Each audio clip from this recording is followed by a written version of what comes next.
కొంచెం అర్థవంతంగా మీతో పంచుకోవాలనేటువంటి విధానములో ప్రియులారా, ఈ శాశ్వత కాలము నుండి శాశ్వత కాలము వరకు ఇజ్రాయేలు దేవుడైన యెహోవా స్తుతింపబడును గాక అనే వాక్య ధ్యానములో భాగంగానే కొన్ని విషయాలు మీతో నేను కొంత వివరణగా, ఎందుకంటే నిన్న ఆదివారం అంత త్వరగా కొంత వివరణ ఎక్కువ ఇవ్వకుండా ముగించటం అయితే జరిగింది. దానిలో భాగంగానే కొన్ని మాటలు మీకు తెలియపరచాలని ఆశపడుతూ ఉన్నాను. దేవునికి స్తోత్రం చెప్పండి గట్టిగా. ప్రియులారా, కీర్తన 41:13 ఆ మాట మనం చూస్తూ వచ్చాం. ఈరోజు కొరింథీయులకు రాసిన పత్రిక, మొదటి పత్రిక, మొదటి అధ్యాయము 2వ చరణమును మనం చదువుకుందాం. కొరింథీలోనున్న దేవుని సంఘమునకు అనగా క్రీస్తు యేసునందు పరిశుద్ధ పరచబడిన వారై పరిశుద్ధులుగా ఉండుటకు పిలువబడిన వారికిని మనకును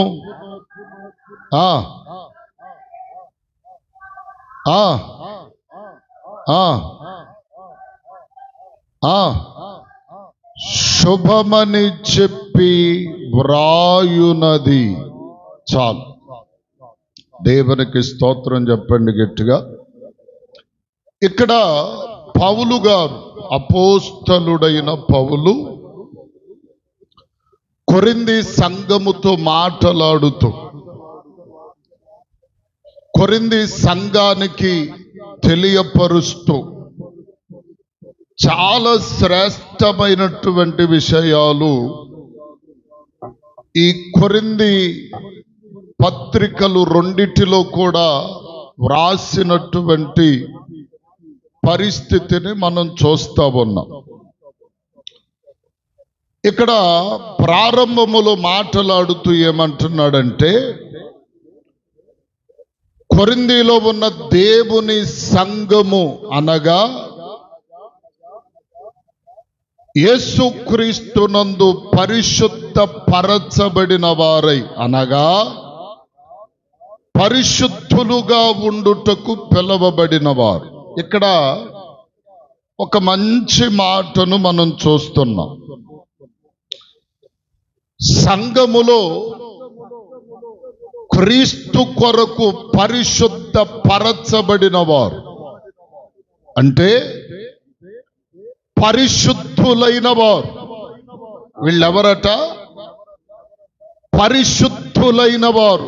సంఘములో 2 రకాలైనటువంటి ప్రజలు ఉన్నారు. ఒకటి పరిశుద్ధులైన వారు, రెండవది పరిశుద్ధులు కానివారు.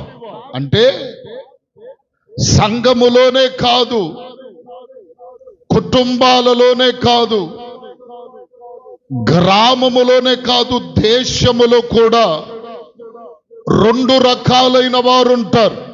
కానీ వారి పరిస్థితి మనకు అవసరము లేదు. కానీ ఈ సంఘములో ఉన్నటువంటి ఈ 2 రకాలైన ప్రజలను గూర్చి మనం గమనిస్తే, ఈ పరిశుద్ధ పరచబడిన వారు ఎవరు అంటే వాక్యము చెప్పుతున్నటువంటి మాట. ఏమండి? ఈ పరిశుద్ధ పరచబడిన వారు, పరిశుద్ధులైన వారు అంటే ఎవరు అంటే ఎత్తబడిన వారా, విడువబడిన వారా, లేక శ్రమపడిన వారా, శ్రమ పడని వారా అనేటువంటి విషయాన్ని మనం జ్ఞాపకం చేసుకోవాలి. స్తోత్రం చెప్పండి, గట్టిగా చెప్పండి హల్లెలూయా. పరిశుద్ధులెవరు? శ్రమను అనుభవించిన వారా, లేక శ్రమ లేకుండా ఉన్నటువంటి వారా, లేకపోతే ఎత్తబడిన వారా, విడవబడిన వారా అంటే ప్రియులారా, ఇక్కడ మనం ఒక మాటను జ్ఞాపకం చేసుకోవాలి. పరిశుద్ధులు ఎవరు అనగా, క్రీస్తు నిమిత్తము శ్రమపడినవారు, బాధపడినవారు, దెబ్బలను ఓర్చుకున్నటువంటి వారు, గాయపరచబడిన వారు మాత్రమే పరిశుద్ధులైన వారు. ఎవరి కొరకు అంటే దేవుని కొరకు, దేవుని నిమిత్తము, దేవుని కార్యముల నిమిత్తము ఎవరైతే శ్రమపరచబడ్డారో వారే పరిశుద్ధులు. స్తోత్రం చెప్పండి, గట్టిగా చెప్పండి హల్లెలూయా. అందుకనే పేతురు పత్రికలో మనం చూసాం. ఏమండి, 1వ అధ్యాయం 7వ వచనములో పేతురు పత్రికలో మనం చూస్తా వచ్చాం. ఏమిటి? ఏమండి, నశించిపోవు సువర్ణము అగ్ని పరీక్ష చేత శుద్ధ సువర్ణముగా మార్చబడినట్లు అమూల్యమైన మీ విశ్వాసం శోధనల వలన. ఆ మాట చదవండి అమ్మా, 1 పేతురు పత్రిక.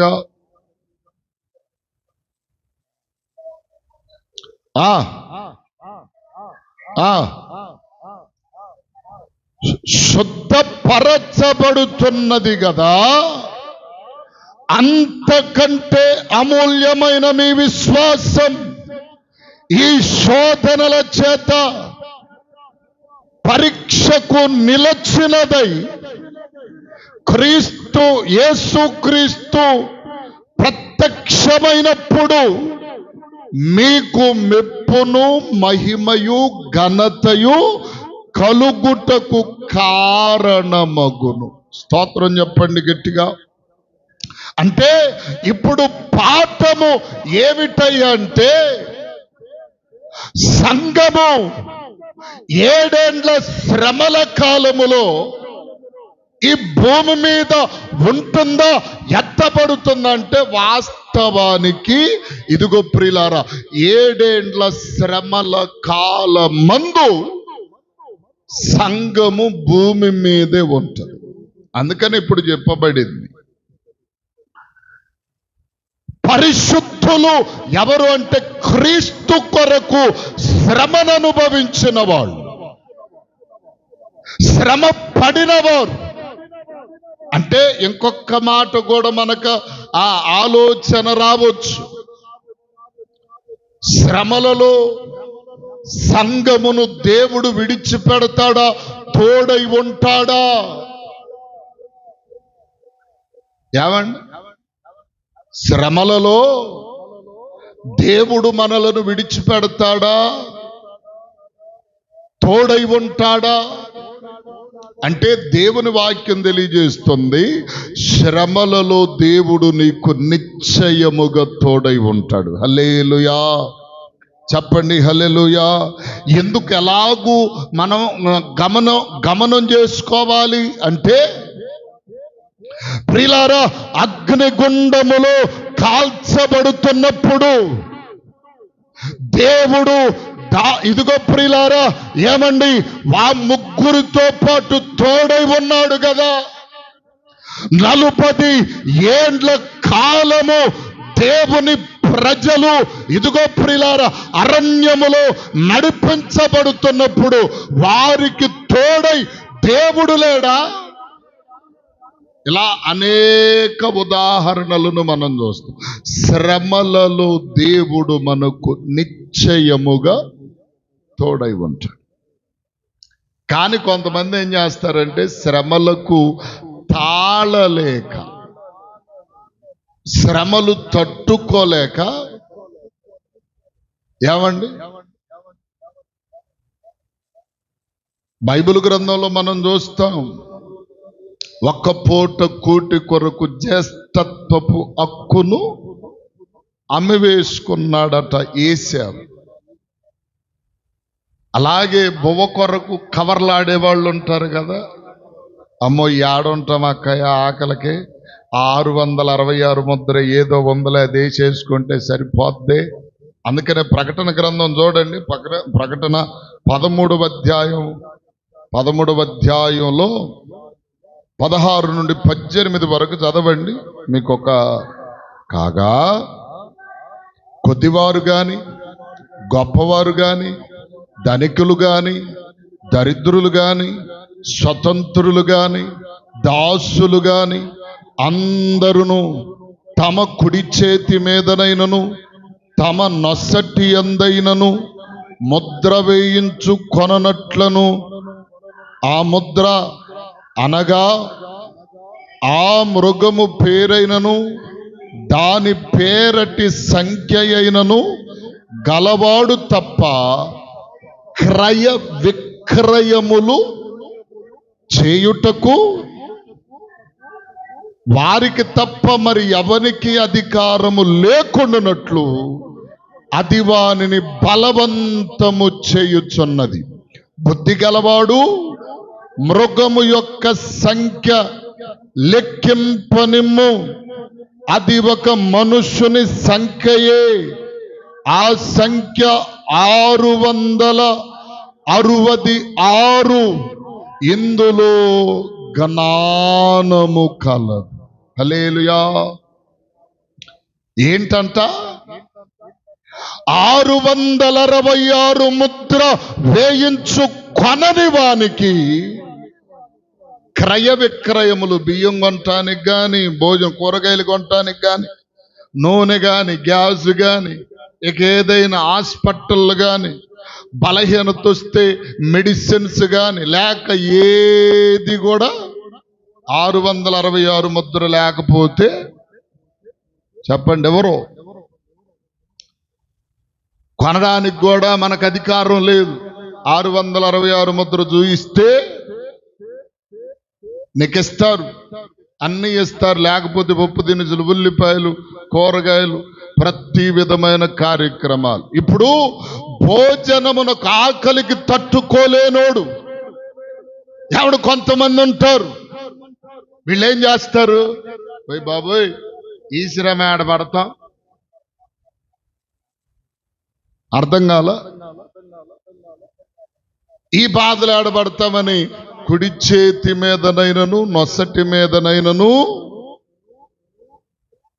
క్రీస్తు విరోధి అయిన సాతాను యొక్క ముద్ర వేయించు కొనని వానికి క్రయ విక్రయములు చేయడానికి అధికారం ఇయ్యబడలేదు. ఇప్పుడు మనలో ఎంతమంది తేల్తారు? 10 రోజులు భోజనం లేదానికి ఏం చేస్తాం? అమ్మా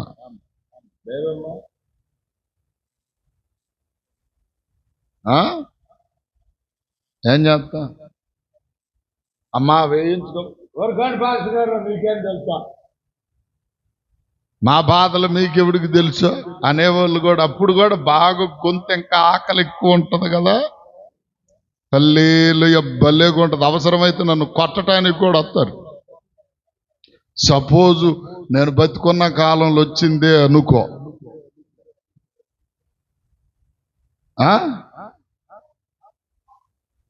అర్థం కాల, కొట్టడానికి కూడా వెనకాడు. అవసరమైతే రాకల్లో చీపురి కట్టలో. దేవునికి స్తోత్రం చెప్పు గట్టిగా. ఇప్పుడు ఎంతమంది శ్రమలలో నిలబడతారు అంటే ప్రియులారా, అక్కడ అందుకనే చెప్పాడు పరిశుద్ధులైన వారే. ప్రకటన గ్రంథం 2వ అధ్యాయములో వ్రాస్తూ అంటాడు, 10 దినములు మాత్రమే శ్రమ కలుగుతుంది, మరణము వరకు నమ్మకముగా ఉంటే దేవుడట జీవ కిరీటం ఇస్తాడు. ఆ జీవ కిరీటము పొందేవారెవరంటే పరిశుద్ధులైన వారు. ఈ 10 దినములు శ్రమలను ఇదిగో ప్రియులారా జయించి నిలబడిన వారు. ఎంతమంది నిలబడతారు? ఎంతమంది నిలబడతారు? అప్పుడు కరెంట్ ఉండదు, ఫ్యానులు ఉండవు. ఏమండి, కారం మెతుకులు కూడా పెరుగులేనిది తినలేమనుకుండే వాళ్ళు ఉంటారే, కారం మెతుకులు కూడా దొరకవు. అర్థం కాల? ఒక పూట పచ్చడి అన్నం తిన్నామన్నా దొరకదు. ఇప్పుడు వేడేడి భోజనం కావాలి కొంతమందికి. కొంతమంది చెప్పుకుంటారు కదా, అబ్బా వేడేడి భోజనంలో మామిడికాయ పచ్చడో గొడ్డుగారం వేసుకొని శుభ్రంగా నెయ్యి వేసుకొని ఒక్క ముద్ద తింటే భలేగుంటది అనుకుంటామే. వేడేడి భోజనం సంగతి అక్కడ ప్రక్కన పెట్టండి. ప్రియులారా, పాసిపోయినటువంటి ఆహారం కూడా మన మొఖాలకు దొరకదు ఆ రోజు. ఎవరికి? వాళ్ళకి దేవుని కొరకు నిలబడిన వారికి, 666 ముద్ర వేయించుకొనని వారికి. ఇంతకుముందు పురాతన కాలంలో పొల్ల నీళ్లు పోతునే వాళ్ళని చూసారా? పూర్వకాలంలో అది కూడా దొరకదు ఆఖరికి. ఏమండి, కారణం క్రయ విక్రయములు చేయడానికి పరిశుద్ధులైన వారికి అధికారం ఉండదు. కారణం ఏంటో తెలుసా? అపవాదట. అక్కడేమన్నాడు? అపవాది వారిని ఏమండి, వాడేం చేస్తాడంట చూడండి. వాడేం చేస్తాడు? ఏమండి, 16 దాసులు గాని అక్కడ పేరైనను దాని పేరటి సంఖ్యనను గలవాడు తప్ప క్రయ విక్రయములు చేయటానికి మరి ఎవరికి అధికారం లేకుండానట్లు అది వానిని బలవంతం చేస్తుందట. ఏమండి, 666 ముద్ర వేయించుకో, భోజనం ఉంటుంది, ఆహారం ఉంటుంది, అన్నీ ఉంటాయి అని చెప్పి వాడు బలవంతము చేస్తూ ఉంటాడు. ఇప్పుడు కొంతమంది లోబడిపోతారు, కొంతమంది ఏమన్నా కొద్ది సస్తే ప్రభు కొరకు ఎలాగైనా సస్తాను గాని నేను మాత్రం సచ్చిన 66 ముద్ర వేయించుకోను. ఇక్కడ ఆ మాట కూడా అన్నాడు, 66 దీనిలో 666 ఇందులో జ్ఞానము కలదన్నాడు. దీని గురించి రేపు మరలా చెప్తాను ఒక రోజు. ఈ జ్ఞానం ఏంటి అంటే 666 ఈ 3 6లకు అర్థం ఏంటి అనేది రేపు వచ్చే వారం చెప్తాను. మనకు సమయం చాలదు కాబట్టి చెప్తున్నా. ఇప్పుడు ఈ సమయములో కొందరు పరిశుద్ధులైన వారిని చూచి, పరిశుద్ధులున్నారు కదా, దేవుని కొరకు నిలబడిన వారు, దేవుని కొరకు శ్రమ పడేవారు, దేవుని కొరకు బాధలైన, హింసలైన, కష్టములనైనా ఇదిగో ప్రియులారా ఏమండి ఎదిరించి తట్టుకొని నిలబడిన వారు ఉంటారు కదా. వీరిని చూచట 666 ముద్ర వేయించుకున్నవారు పగలబడి నవ్వుతారట. ఎవరిని చూసి? పరిశుద్ధులైన వారిని చూచి పరిశుద్ధులు కాని వారు పగలబడి నవ్వుతారంట. ఏమంటే సపోజ్ ఒక్క మాటలో చెప్పాలంటే అన్నమ్మ విజయలక్ష్మి ఉన్నారు. అన్నమేమో 666 ముద్ర వేయించుకుంది. చక్కగా కరెంట్ ఉంది, ఇంటిలో ఫ్యాన్ ఉంది, ఏసీ ఉంది, మంచిగా భోజనం తింటుంది, ముఖమంతా కలకలలాడుతుంది, హాయిగా ఉంది, ఏం అవసరంలా,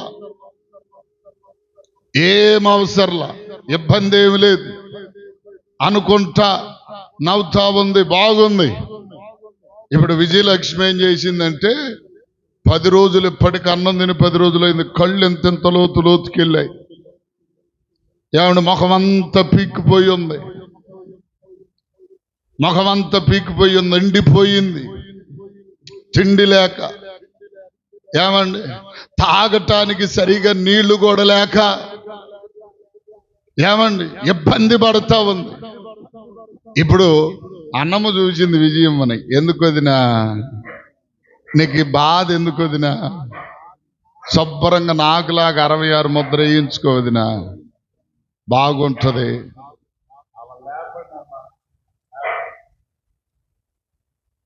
చూడండి ప్రియులారు, గమనించండి. నీకేం మాయ రోగం వచ్చిందో, శుభ్రంగా అన్నం దొరుకుతుంది, అన్ని దొరుకుతున్నాయి, ఏపించుకో అని అంటే, వద్దులే అమ్మాయి, నా బాధ నేనేదో పడుతున్నాను కదా అని చెప్పి విజయలక్ష్మి అలాగే శ్రమ పడింది. అంటే పోలికి చెప్తున్నా, నిజంగా అయితే కాదులే, నిజంగా అయితే కాదు. ఎందుకంటే ప్రార్థన కంటే ఆమెకి ఏదైనా ఎక్కువే. అర్థం కాల, నిజం కాదు అది, నేను మామూలుగా పోల్చి చెప్తున్నా. ఇప్పుడు ఈ సమయములోనే దేవుడు మిడతల దండును పంపించాడు. మొన్న ఒక్కసారి చూడండి, 9వ అధ్యాయం, ప్రకటన గ్రంథం 9వ అధ్యాయంలో 3వ వచనం చదవండి. 9:3 నుండి, పొగలో నుండి వచ్చెను, భూమిలో ఉండు తేళ్లకు బలమున్నట్లు వాటికి బలము ఇయ్యబడెను, మరియు నొసళ్ళయందు దేవుని ముద్ర మనుష్యులకే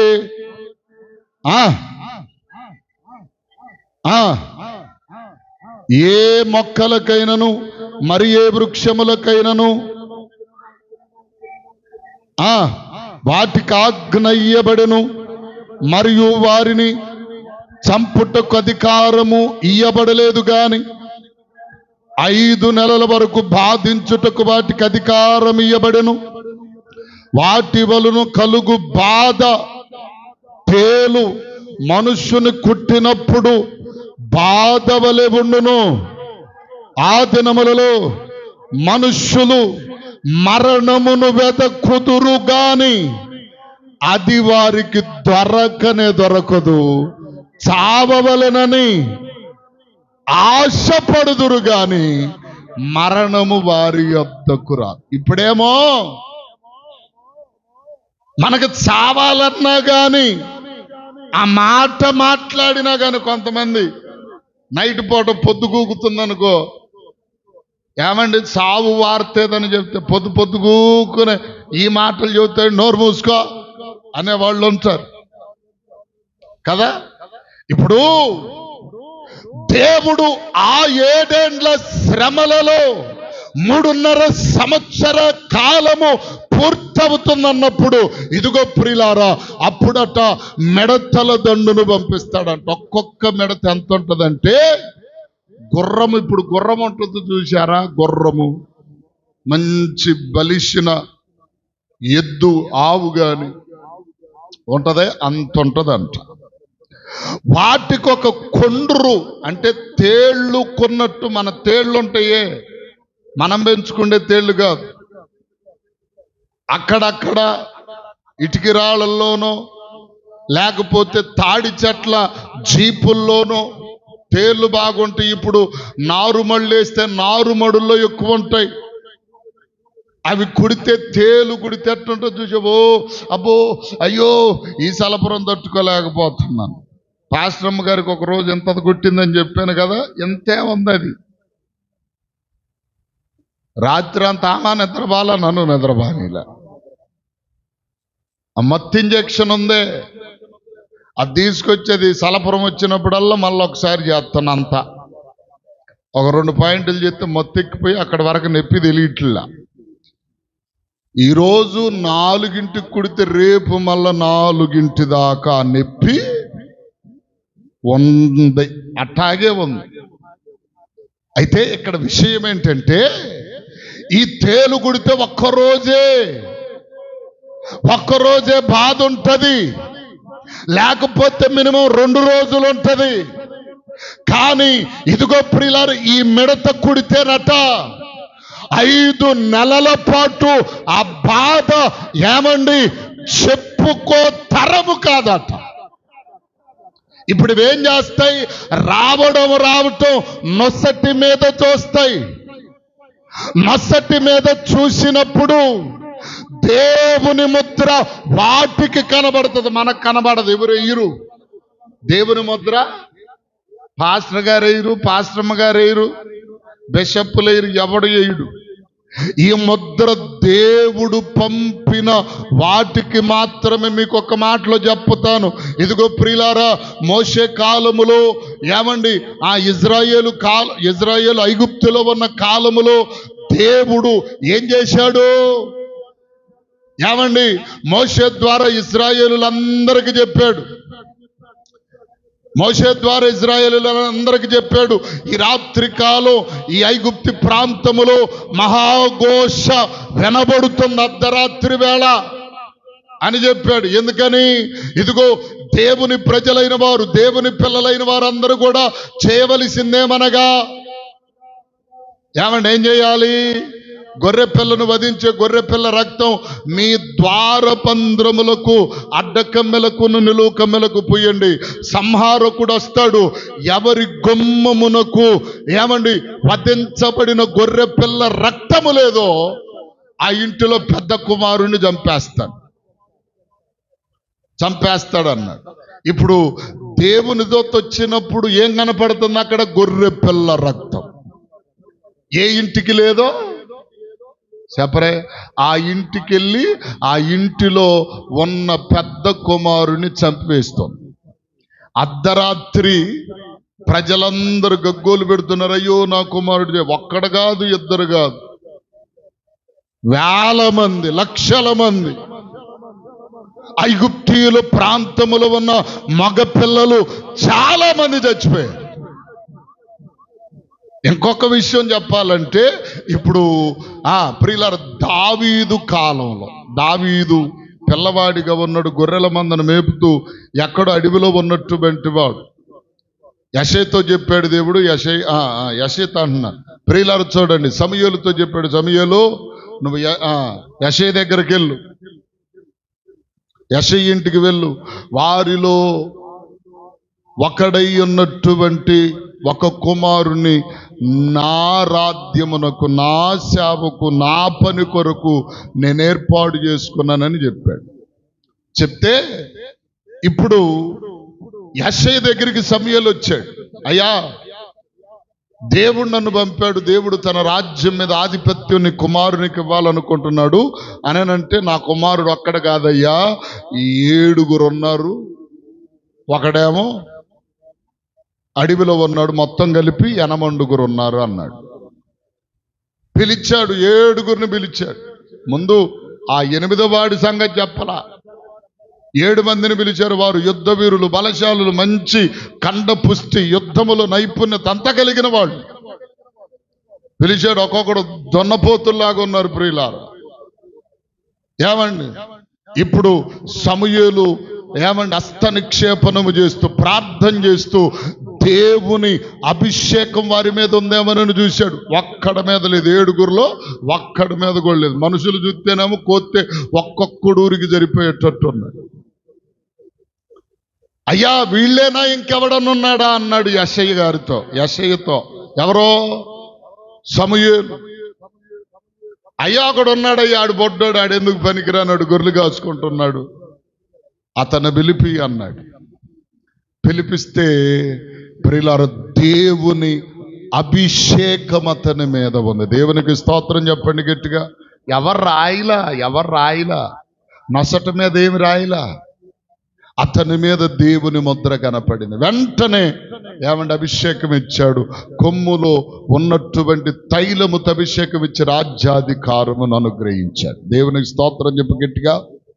అలాగే ఈ నొసటి మీద దేవుని ముద్ర ఎవరికి కనబడుతుందంటే, దేవుని యొద్ద నుండి పంపబడిన వారికే. ఎవరికి పడితే వాళ్ళకి చెప్పరే. ఇప్పుడు ఈ ముద్ర ఉన్న వాళ్ళనట అవి కొట్టవు, ప్రతి ఇంటికి వెళ్తాయి, తలుపు తడతాయి, డోర్ తీయగల ఎవరో అని చెప్పి డోర్ తెస్తాం, నొసటి మీద చూస్తాయి, ఓష్ ఏమక లేదనగా పసక్కన వేస్తాయి. 5 నెలలట ఆ బాధ అంతా ఇంత కాదు, 5 నెలలు ఆ బాధ కట. చచ్చిపోదాం అనుకున్నా సరే చావు రాదట. ఇప్పుడేమో చచ్చిపోదాం అంటే అయ్యో అయ్యో నన్ను కాపాడండి, నన్ను బతికించండి అని చచ్చేవాళ్ళు ఉంటారు, బతికిచ్చిందాక చచ్చేవాళ్ళు ఉంటారు. అవునా కాదా? చెప్పండి. మాట వరకు సత్తే బాగుండి అంటారు కొంతమంది. అప్పుడట చచ్చిపోదామన్నా సావు మన సమీపములో ఉండదు. తాడు ఏమండి ఫ్యాన్కేసుకొని ఉరేసుకుందామన్నా తాడు దొరకదు. ఎండ్రం తాగుదామన్నా, పాయిజన్ తిందామన్నా, ఏది తిందామన్నా, కత్తితో పొడుచుకుందామన్నా ఏసు రక్తమే చెయ్యం, ఏది దొరకదు. అంత భయంకరంగా ఉంటుంది. 5 నెలలు ఆ బాధ మామూలుగా ఉండదంట. దేవునికి స్తోత్రం చెప్పండి, గట్టిగా చెప్పండి హల్లెలూయా. ఏమండి ఇప్పుడు దాని కొరకై దేవుడు చెప్పిన మాట ఏంటంటే, ఆ ముద్ర ఏంటంటే దేవుని ముద్ర వేరు, సాతాను ముద్ర 666 ముద్ర. దేవుని ముద్ర ఏంటి? ఎఫెసీ పత్రిక 1వ అధ్యాయం 13వ వచనములు అంటాడు. చదవండి అన్నమాట. అనగా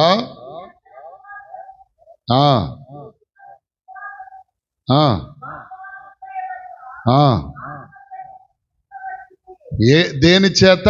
అక్కడ మీరు అన్నారా, అక్కడ మరలా వినండి. మీరును సత్యవాక్యముననగా మీ రక్షణ సువార్తను వినకున్నానా?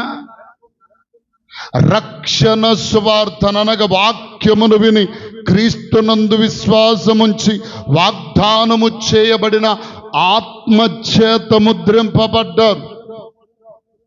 వాక్యాన్ని వినేవాళ్ళు ఎంతమంది? త్రోసేసే వాళ్ళు ఎంతమంది?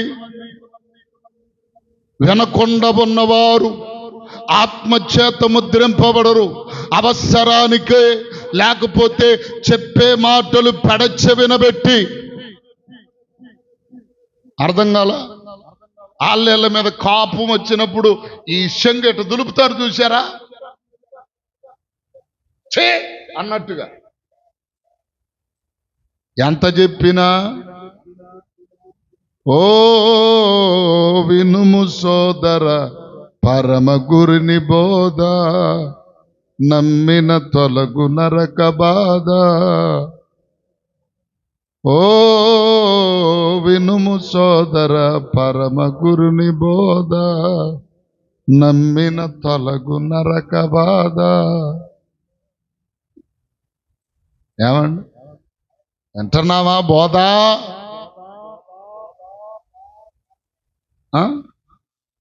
ఇవాళ చెప్పిన వాక్యం రేపు గుర్తుండదు, ఇవాళ చెప్పిన అధ్యాయం రేపు గుర్తుండదు.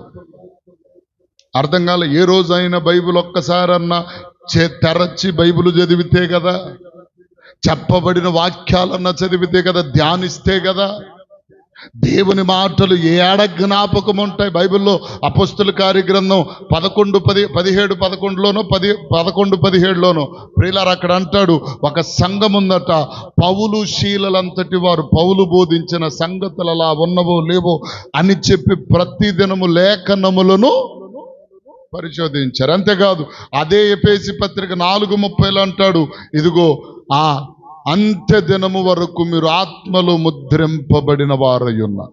ఆత్మలో ముద్రింపబడటం అంటే మనము ఆత్మచేత ముద్రింపబడటం అనగా ఆత్మలో నింపబడటం, పరిశుద్ధాత్మ వరమును పొందడం.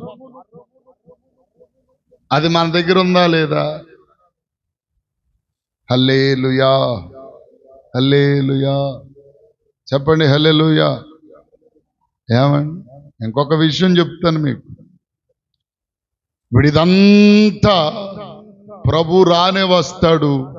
ఈ శ్రమలు జరుగుతుండగానే ప్రియులారా, ఈ మిడతల దండు వచ్చిన తర్వాత ప్రభు రానే వస్తాడు. ఆయన కొరకు, ఆయన నిమిత్తము శ్రమపడి బాధపడిన వారిని ఆయన తీసుకొని వెళ్ళిపోతాడు. ఇక్కడ సంఘంలో ఉన్న వాళ్ళు కూడా కొంతమంది విడవబడతారు సుమా. మరి విడవబడిన వారికి ఇంకేమి లేదా? బైబిల్ అంటది, విడవబడుటట మహాఘోరమైన క్షమించరాని పాపము అంట. మరి విడవబడిన వారికి ఇంకేమి లేదంటే ఏమి లేదు, చక్కగా బొబాకూరలు వండుకోవటం, గొత్తంగా తినటం,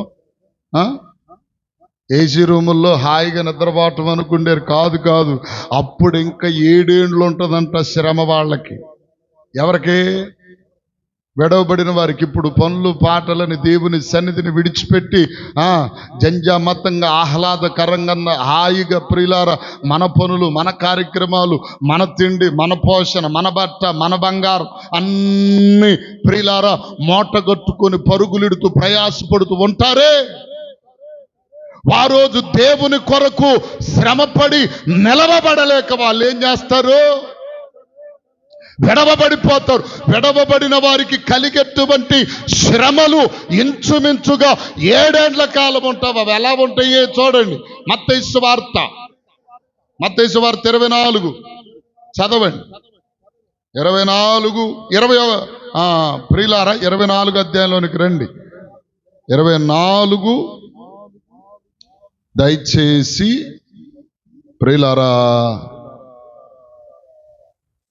18వ వచనం నుండి చదవండి. తన బట్టలు తీసుకొని పోబుటకింటికి రాకూడదు. అయ్యో, ఆ దినములలో గర్భిణీలకును పాలిచ్చువానికి శ్రమ, అప్పుడు మహాశ్రమలు కలుగును గనుక మీరు పారిపోవుట చలికాల విశ్రాంతి దినమందైనను సంభవింప కొండవలనని ప్రార్థించుడి. లోకారంభము నుండి ఎప్పటి వరకు అట్టి శ్రమలు కలుగలేదు, ఇకెప్పటికీ కలుగబోవు. దేవునికి స్తోత్రం చెప్తారు గట్టిగా. ఏమండి అక్కడ అంటాడు, ఏమండి తర్వాత 22వ వచనం, ఆ దినములలో ఏ శరీరయు తప్పించుకొనడు. దేవునికి స్తోత్రం చెప్పండి గట్టిగా, చెప్పండి హల్లెలూయా. 7 ఏండ్లు కలుగుతాయి అంట.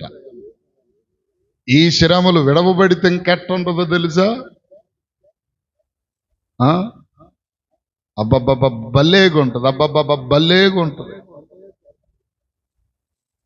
ఇవన్నీ ఎందుకు దేవుడు ముందుగానే చెప్పాడంటే, ఎకనైనా మారతారని, ఎకనైనా అర్థం చేసుకుంటారని, ఎకనైనా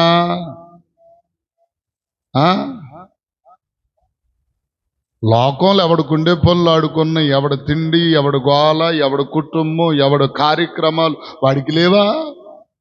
ఎందుకని ఎంత ఇదిగా ప్రియులారా వారి వారి జీవితాల్లో పాపాలు విడుదల పరుచుకోవడానికి యాగాలు, బలులు, అర్పణలు ఇవన్నీ చేయాల్సి వస్తుందంటే వాడి జీవితం లేదో బాగుపడాలని కొంతమంది చేస్తున్నారు. కానీ నిజమైన క్రైస్తవుడు ఏంటంటే ఆ రాజ్యమును స్వతంత్రించుకోవాలని చేస్తాడు.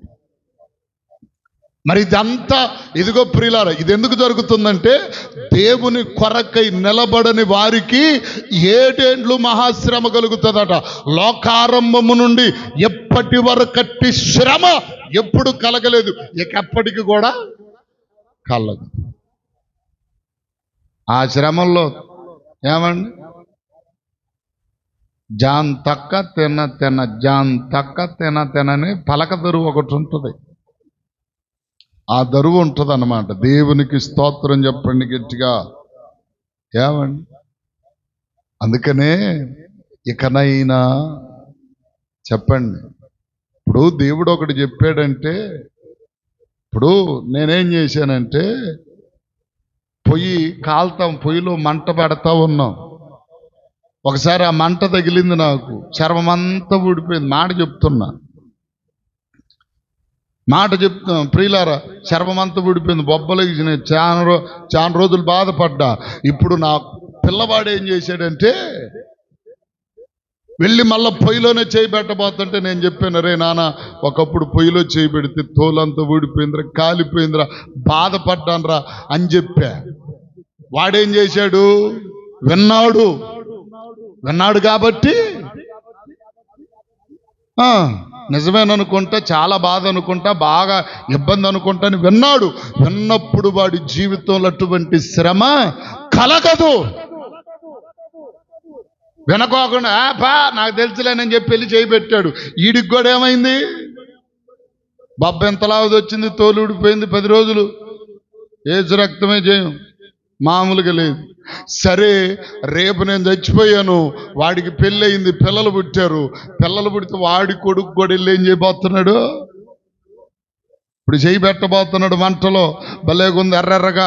ఓ బయటకు వస్తాను డాడీ, నేను మంటను పట్టుకుంటా. రే బాబుగా, నా మాట వినరా, మా బాబు ఎట్లా చేశాడు, మా బాబుకి అంత తోలు ఊడిపోయిందిరా, నేను కూడా మా బాబు మాట వెనక నేనెట్టా చేశాను, నా తోలు కూడా ఊడిపోయిందని మచ్చ చూపించాడు. అయ్యో నిజమేననుకుంటానని వాడు మార్పు నొందాడు. వాడేం చేయబడ్డాడు? ఆ బాధ అనుభవించలా. ఈరోజు మనకి దేవుడు ఎందుకు చెప్తున్నాడు? మారండి రా నాయనలారా, మారండి తల్లులారా, మార్పు చెందండి. ఎక్కనైనా దేవుని వాక్యాన్ని విని భయపడి మార్పు చెందండి అంటే లెక్క లేదు, జమా లేదు. ఏమండి, ఆఖరికి ఒక్క మాట చదవండి. ప్రకటన గ్రంథం 20వ అధ్యాయం 4వ వచనం చదవండి, ముగిస్తాను. ఈ ఒక్క మాట.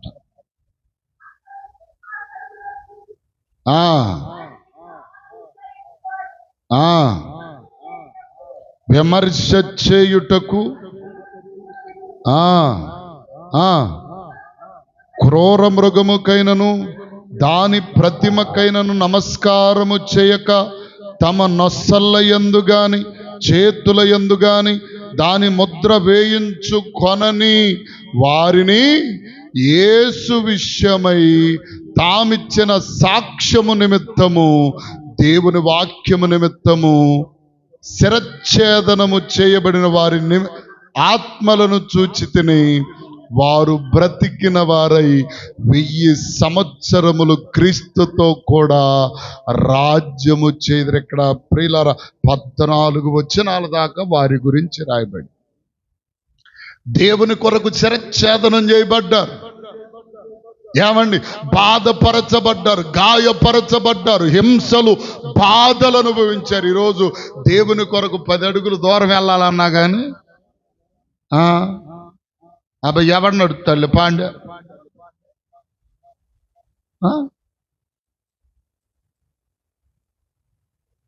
అందుకనే ఇక్కడ ఈ 10 దినములు దేవుని కొరకై శ్రమ అనుభవిస్తారే,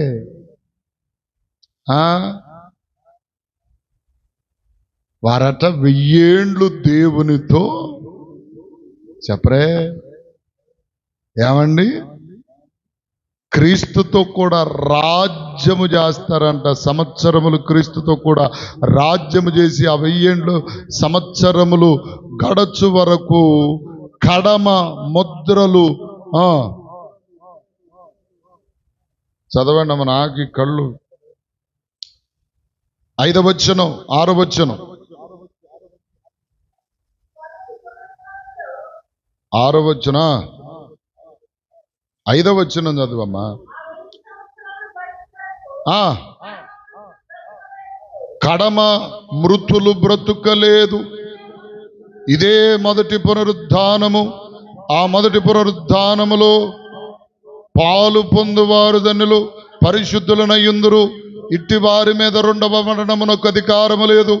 వీరు దేవునికిని క్రీస్తునకు యాజకులై క్రీస్తుతో కూడా 1000 సంవత్సరములు రాజ్యము చేయుదురు.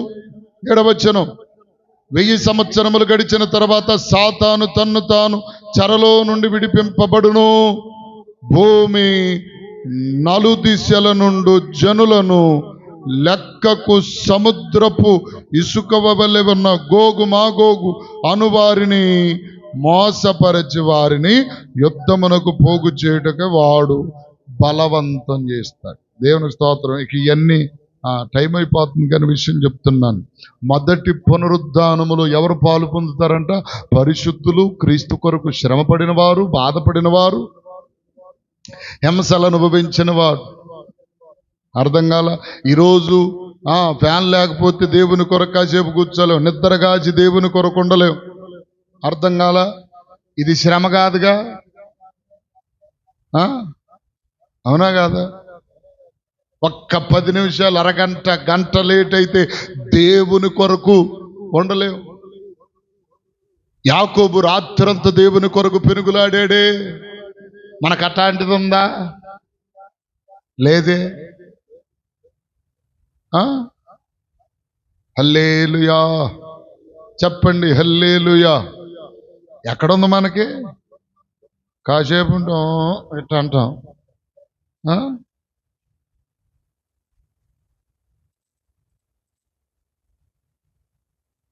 సరి అయిన మాట కొంచెం గుచ్చుకునేటట్టు మాట్లాడితే మనకు నచ్చదు. దేవుడు మాట్లాడుతున్న మాటలు ఏంటంటే ఈ లోక భోగాలు. మా మాంగారు పాట రాశాడు, ఈ లోక భోగాలు ఎంతో కాలముండవురా, యేసయ్య రాకడకు గురుతులెన్నో జరుగుతుంటే నేడని రేపని వాయిదాలెందుకురా, వ్యర్థమైపోతావు ఓరన్నా, వ్యర్థమైపోతావు ఓరన్నా. హైలెస్స హైలో బాలసుబ్రహ్మణ్యం గారు పాడారు. మా మామగారు పాస్టమ్ గారు వాళ్ళ నాన్నగారు రాశాడు ఈ పాట. మంచి పాట. అర్థం కాలా? ఏమండి? ఈ లోక భోగాల కోసం పరుగులెడుతున్నాం, ప్రాకులాడుతున్నామే. ఏమండి? భూమి మీద మా అయితే ఒక 60 సంవత్సరాలు 70 సంవత్సరాలు ఈడుచుకులాడితే 80 సంవత్సరాలు బతుకుతాం. లేకపోతే ఆఖరికి అది ఎట్టు కాకుండా ఒక 90 సంవత్సరాలు ఈడుచుకులాడతామేమో. తర్వాత ఎక్కడ నీ తాతగడి దగ్గర ఉంటావు, నీ ముత్తాత దగ్గర ఉంటావా? దేవుని దగ్గరికి వెళ్ళాలి. దేవుని దగ్గరికి వెళ్ళనోడు నరక బాధను అనుభవించాలి. ఆ బాధ మామూలుగా ఉండదంట. కొలిములో కాల్చబడిన ఇనుము ఎంత ఎర్రగా ఉంటుందో మన శరీరం అంత ఎర్రగా కాల్చబడుతుందట. అర్థం కాల? ఈరోజు కాసేపు నిద్రకి, కాసేపు ఏమండి ఆకలికి తట్టుకోలేక దేవుని విసర్జించి దేవునికి దూరం అయిపోయి వాటి కొరకు బంధువులు, స్నేహితులు, ఇదిగో ప్రియులార పేరంటాలు, పెళ్లిళ్ళు, పతానాల కోసం పరుగులెడుతున్నాం. చూశారా? రేపన్నా కానీ వెళ్ళటానికి చెప్పరే గమనంలోనికి తెచ్చుకోనండి ప్రియులారా. దేవుని రాకడతి సమీపములో ఉందని వాక్యము తెలియజేస్తుంది. అది ఎప్పుడొచ్చునో మనకు తెలియదు, కానీ సమీపములో ఉంది. జాగ్రత్త. దానికి సూచనలు భూకంపాలు, ప్రళయాలు, సునామీలు, యుద్ధాలు, మనుషుల మీద మనుషులు చనిపోవటం, పాపం విస్తరించిపోవటం. ఏమండి? ఇవన్నీ జరుగుతున్నాయి. ఇదిగో ఆఖరికి మీకు ఇంకొక సూచన చెబుతున్నాయి. ఈ సంవత్సరం ఏమండి వర్షాలు లేకపోవటం కూడా కారణాలు కొన్ని. దేవుని రాకడతి సమీపమునకు సూచనలు. కరువు కాటకాలు, భూకంపాలు. ఆఖరికి బైబిల్లో చెప్పబడింది మనుషులకు ఆహారం లేక మనుషులను మనుషులే పీక్కు తినే రోజులు కూడా వస్తాయి అంట. జాగ్రత్త. అర్థం కాలా? ఏమండి? అందుకని దేవుని విషయమై ఆ దినము సమీపించిన కొలది. ఎబ్రీ పత్రిక ఒక్క మాట చదవమ్మ. ఎబ్రీ పత్రిక 14, 4:10,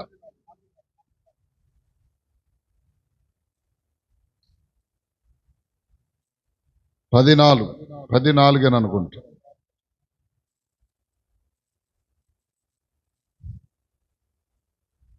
మ్ 10:24. కొందరు మానుకొనుచున్నట్లుగా సమాజముగా కూడుట మానక ఒకరినొకడు హెచ్చరించుచు ఆ దినము సమీపించుట మీరు చూచిన కొలది మరి ఎక్కువగా లాగు చేసి కూడుకొని ప్రార్థనలు చేయమన్నాడు.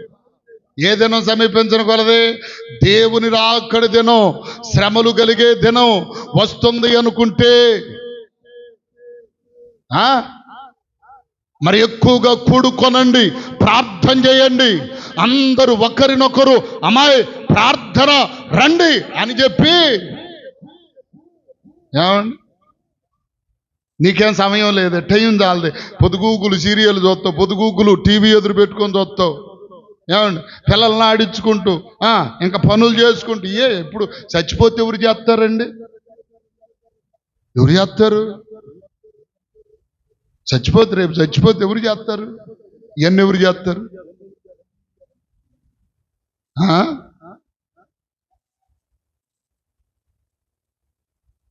చూడ ఎవరు చేస్తారు ఈ పనులన్నీ? ఎవరు చేస్తారు?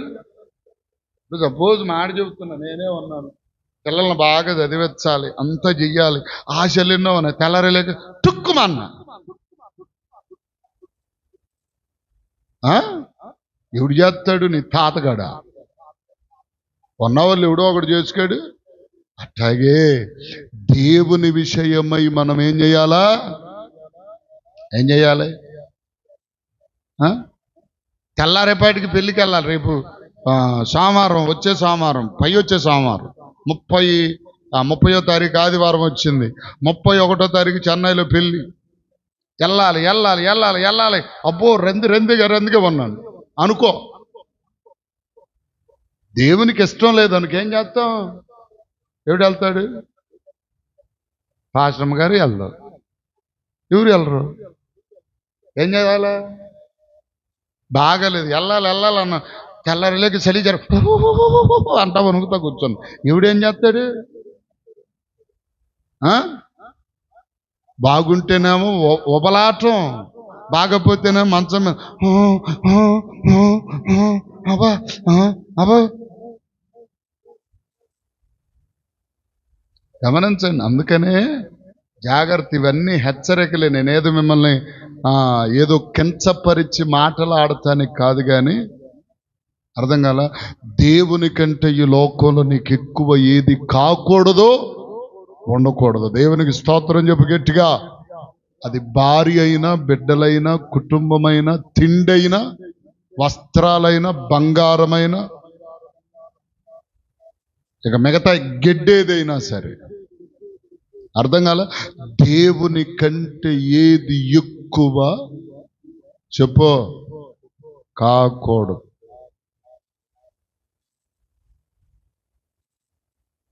అది మన జీవితాలలో ముద్ర వేయబడితే దేవుని రాకడలు ఎత్తబడతావు, 1000 ఏండ్లు ఆయనతో ఉంటావు.